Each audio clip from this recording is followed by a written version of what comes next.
How's it going, everybody? So in this video, I am going to talk about how to save money. I am going to talk about mortgages and renting.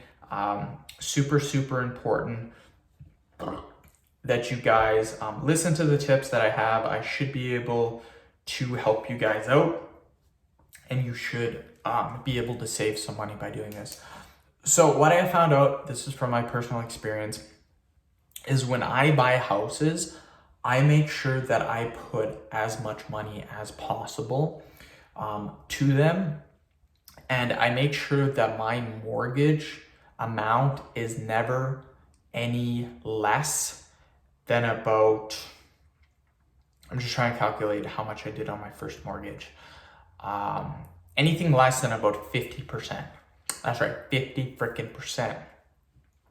The reason why I do this is because a lot of people, what they do with mortgages is they go broke doing it, or they get themselves in an extremely bad place.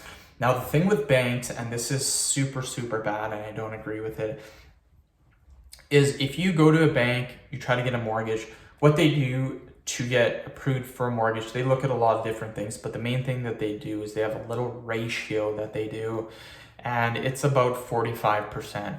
So if your income per month is less than 45% of the mortgage, so for example, let's say that you make $4,000 a month, and let's say your mortgage is $2,000. That's roughly 50% of your wage going to a mortgage. Chances are banks would approve you. If your mortgage is, say, $2,500, you're making $4,000 a month, the bank will not approve you. So you can literally use 50%, it's actually 45%, but 50%, just round it up for easy numbers. You can use 50% of your paycheck to pay for your mortgage. A lot of budgets, what they recommend is about 25 to 30% of your wage going to your mortgage. I don't agree with this at all. This is a massive mistake, because what people do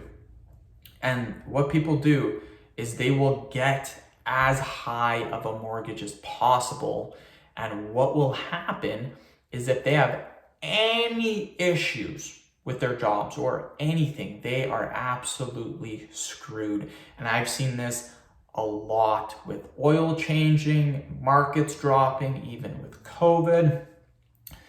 People will lose their jobs, they'll get laid off, and they can't afford that big mortgage. So what I do is I make sure that my mortgage is as small as possible. In a year, I will no longer have a mortgage. It will be 100% paid off because of these tips. Following these tips, you will notice a huge difference. Now, here's the thing. You will have to rent for a longer period of time. And no, renting is not more expensive than housing. Renting and owning a house, in my opinion, is about the same for expenses.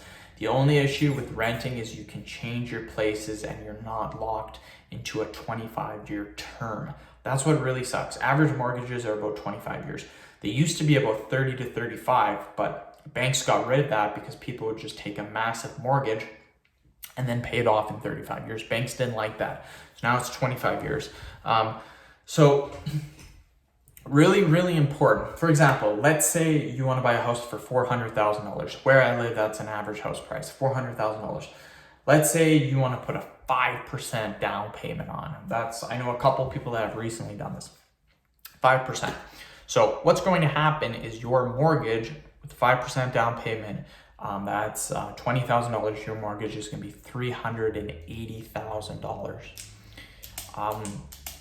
That's insane. That's going to be roughly around a $2,000 mortgage payment, assuming the interest rates are decent, around 3% or so.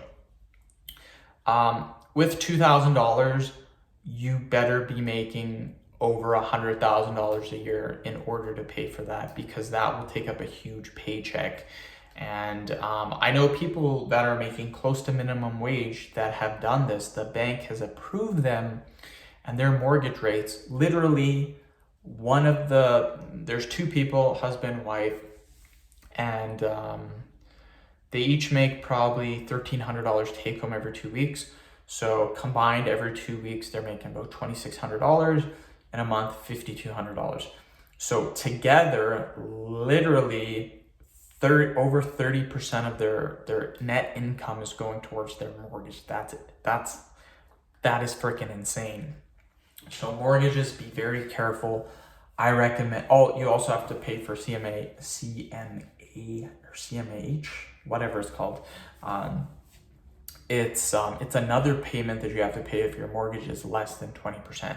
So you can get a house. I recommend minimum, not 20%. I would go 30%. So if you want to buy a house for $400,000, I recommend having $120,000 down payment. It's going to take you a lot longer to get a down payment, but you won't be absolutely screwed when you get it. So that's what I recommend doing. End of video. Thank you so much for watching. Please subscribe to my channel if you haven't already. Please follow me on Instagram, DylanBerg999. Thank you.